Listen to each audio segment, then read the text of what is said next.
Vengeance by George Willson. Chapter 1. Killer Night. It started in that quaint, idyllic neighborhood where trees line the streets, the lawns are well groomed, and cars are neatly packed in their garages every night. Nights just like this one. On this particular night, there was only one thing out of place on this perfect street, and that was a second-hand, three-door Ford in probably the ugliest shade of yellow that Detroit had ever produced, parked at the curb in front of one of the houses. Now, there was nothing special about this car, from its balding tires to its Bluffs University parking tag hanging from the rearview mirror, but if you knew this neighborhood, you would know it didn't belong here. The reason it didn't belong was because the car was owned by a Miss Jody Ewell, one of the myriad of pretty, barely 20-year-olds that occupied the university campus every day, and the house belonged to her professor of psychology, Hank Michaels. Since the time was 2 o'clock in the morning, her presence was definitely not academic, though one could argue it could have had an effect on her grade. Hank Michaels was a handsome 33-year-old, and from his expression, it was clear that he knew it. His muscle structure was of the sickening Photoshop-worthy variety that makes the girls swoon, and his voice rolled out like a hypnotist. He did, in fact, have a course study in hypnotism during his own college years, so that may have contributed to his manner of speaking, but it would be more accurate to say that he used his degree in psychology to persuade every female body that he found the least bit attractive directly into his bed.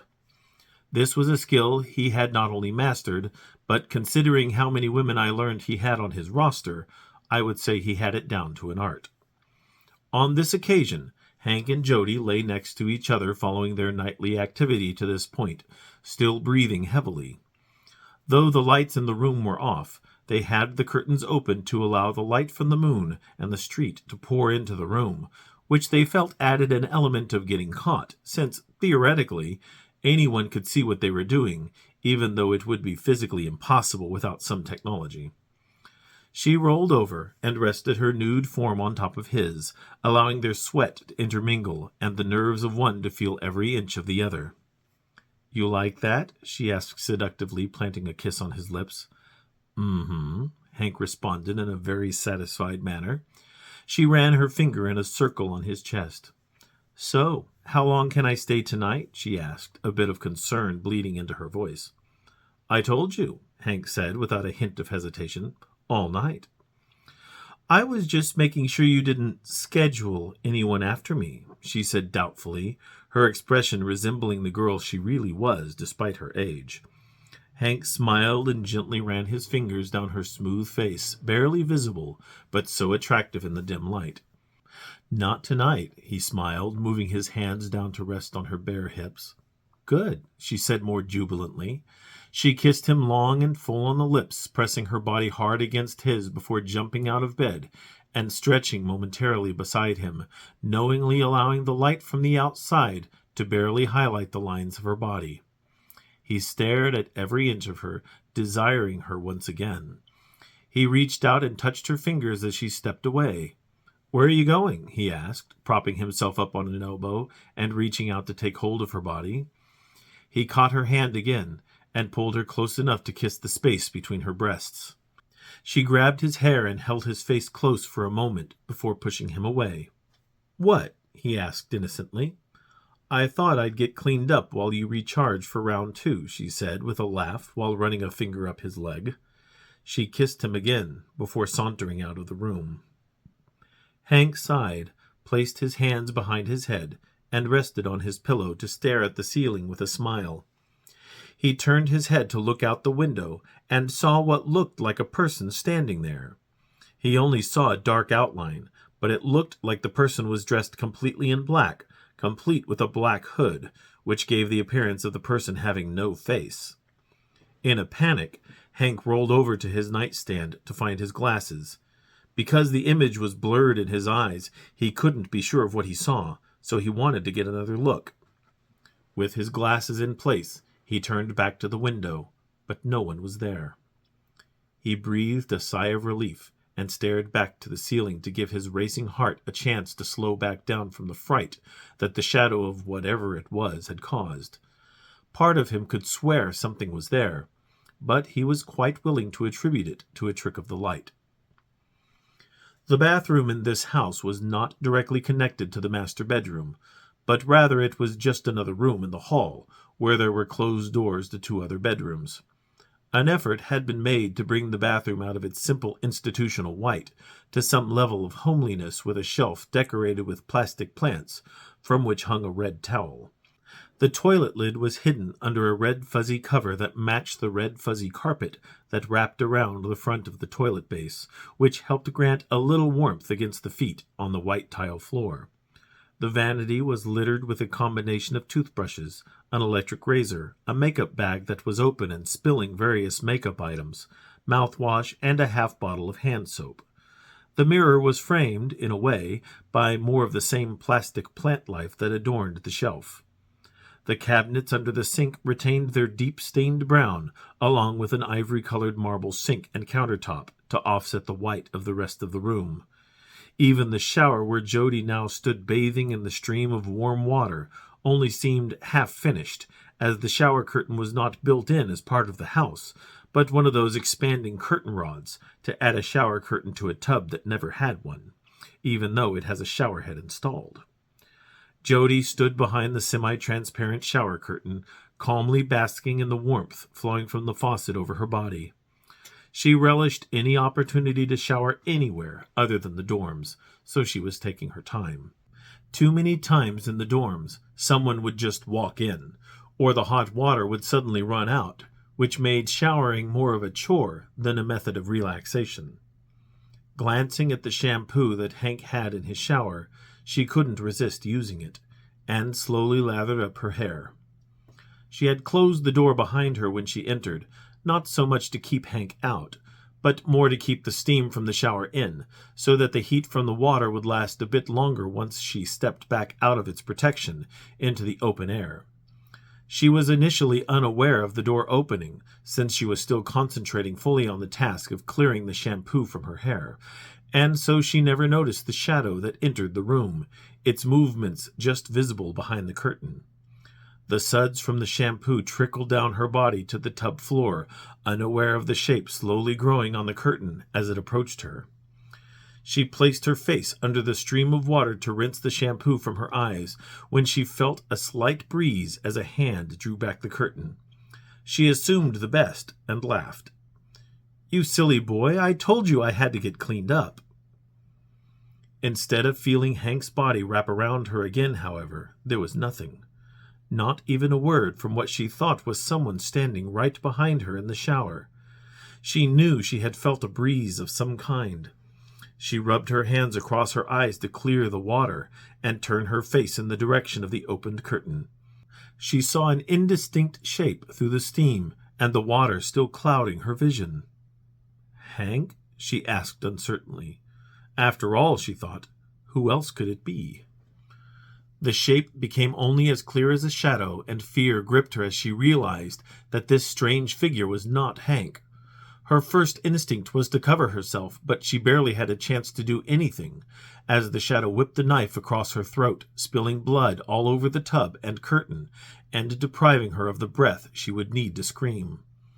She reached out for the shadow that stepped away from her as darkness poured down all around. The end came quickly as the shower washed the blood down the drain, and she fell to the floor of the bathtub. She never felt the impact of her head against the faucet. Hank had heard her voice a couple of times, and while he found it odd, he also thought she might be singing quietly to herself, as he did on occasion as well. She had told him before of her love for his shower, and he had no need to rush her. He only became concerned when he heard the familiar sound of someone falling in the bathtub. The thud was unmistakable, so he immediately sat up and listened for her. "Jody," he called out, waiting for an answer. "Jody, are you okay?" he said again as he got out of bed and felt around for his pajama pants. While they were the only 2 people in the house, if she were hurt, he didn't want to deal with the awkward instance of trying to help her in the nude. He found his pants and pulled them on as he walked to the bathroom. He still hadn't heard any other sound from her, so he was growing worried. He opened the bathroom door, which wasn't latched, and looked toward the running shower.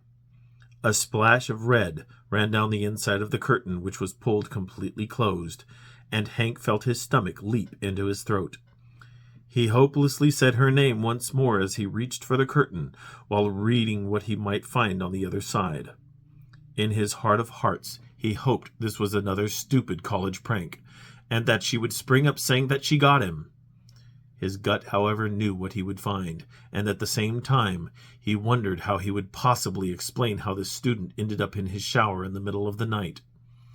He knew what he was doing, and knew very well how to keep all this on the down low, but he had to admit to himself that the idea that any of these midnight lovers might hurt or even accidentally kill themselves did not occur to him. He reached the curtain and took a deep breath. Like tearing a Band-Aid from a wound, he ripped back the curtain and saw her. It was nothing that he expected. Her eyes stared lifelessly to one side as she bled from both a wound to the back of her head, and, more shockingly, the one that had clearly killed her, which was across her neck. His mind reeled as the implications of this flashed across his mind. Someone had snuck in here and killed her. It could be anyone. He knew he had pissed off a lot of people in his life, and a lot of those people lived around here. Who would the police think did it? Him? Even if they didn't charge him, this would ruin him. He'd never teach again. Not here, anyway. He looked down at the rest of her perfect body, remembering how it felt when it was warm and alive only moments ago. Then the thought occurred to him that he had seen someone outside of his window right before Jody was killed. That someone might still be in the house, and it might not matter what they would charge him with if he were dead as well. He needed to call the police for better or worse and take his chances. Better to be disgraced and alive than dead and gone. He could talk his way into a position somewhere else if it came right down to it. He staggered backward a step before he turned to run into the living room. Most of the living room lay steeped in darkness as he felt his way to a table at the end of his couch where he had left his cell phone. All he needed to do was dial 911, and even if the killer came up behind him, he could put them on speakerphone and tell them something. He pressed the button to awaken it, but nothing happened. It remained dark. He held down the power button, and after a long moment, the loading screen popped on. The killer had turned off his phone.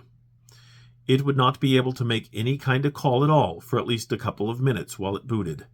He knew he had left it on. He also knew he had charged it, so it had not just shut off. Someone had turned it off.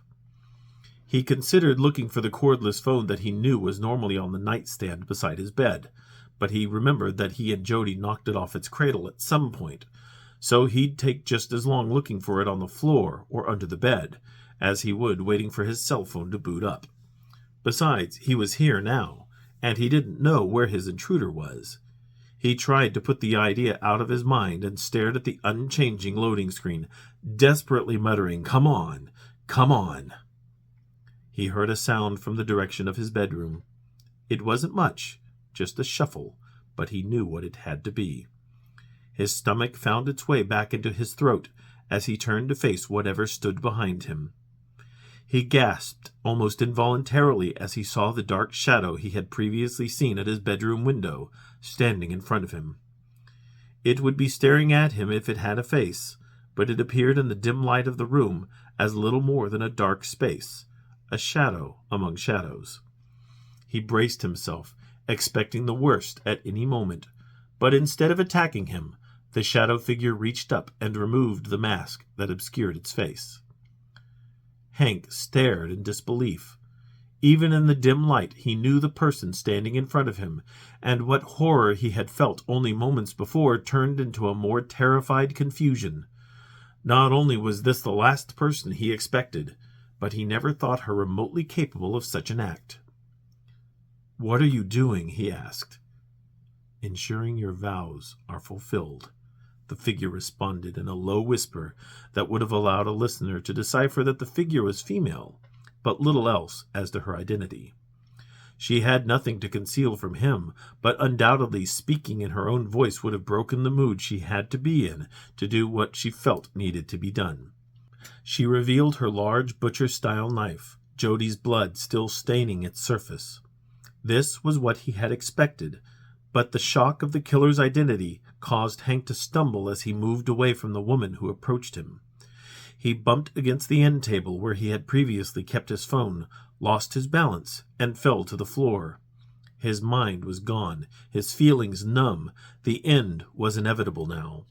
The final shock of the who was what killed him more than his own foolishness. Every bad decision rained down upon him in an instant as he thought about what must have led him to this point. Yet in his final moment he decided that he had fun with his life, and though she hated him for it, that was her problem. Frozen on the floor and lost in his memories of everybody he had touched, he smiled as she leaned over him and raised her knife. Her first blow punctured a lung, but did not kill him. The pain was excruciating as she forced the blade through his skin and pulled it slightly down to slice across the nerves again as she pulled it out. She hit him again on the other lung, pulling it out the same way.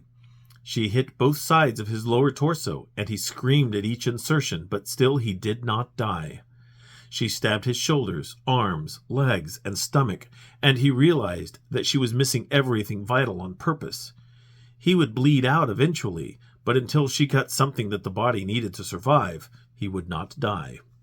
This was her revenge, to cause him as much pain as possible before he finally died. His psychologist brain thought it was little more than petty, and he laughed at her, secretly hoping she would end it. She might say that she wanted him to suffer as she suffered, whatever that might mean. She ran the blade into his groin, and he very nearly vomited in pain, finally doing so once she gave the blade a twist to drive that point home, and yet he still lived.